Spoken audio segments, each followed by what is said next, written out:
Hi friends, welcome to Prerana and Sadhana class.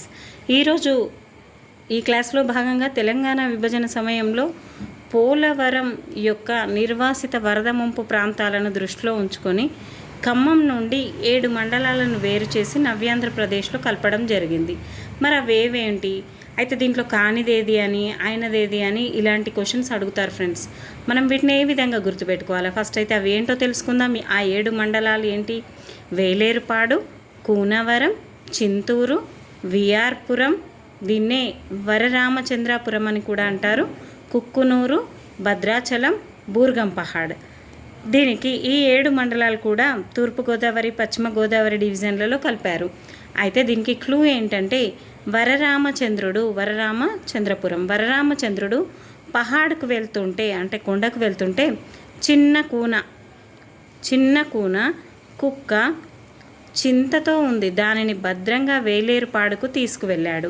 ఇక్కడ చూడండి, వరరామచంద్రుడు అంటే విఆర్పురం లేదా వరరామచంద్రపురం, పహాడ్ అంటే బూర్గంపహాడ్, వెళ్తుంటే చిన్న కూన అంటే కూనవరం, కుక్క అంటే కుక్కనూరు, చింతతో చింతూరు, భద్రంగా భద్రాచలం, వేలేరుపాడు అంటే వేలేరుపాడు. ఈ విధంగా ఈ చిన్న క్లూ ద్వారా మీకు 7 ప్రాంతాలను చక్కగా గుర్తుపెట్టుకోవచ్చు.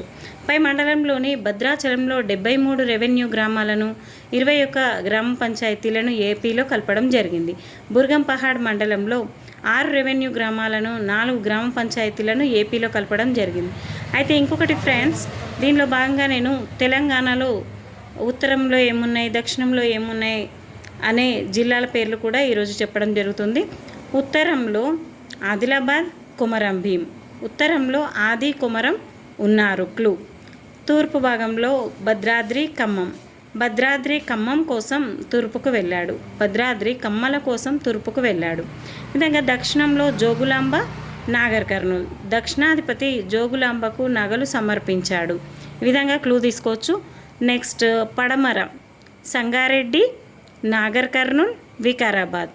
వీటికి సంఘంలో నారాయణ వికారంగా ఉండడంతో పడిపోయాడు, పశ్చిమంలో పడిపోయాడు.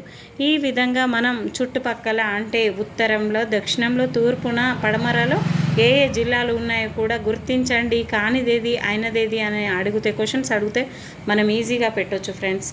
మీకు ఈ వీడియో నచ్చింది అనుకుంటాను. Please like, share my channel, please support me.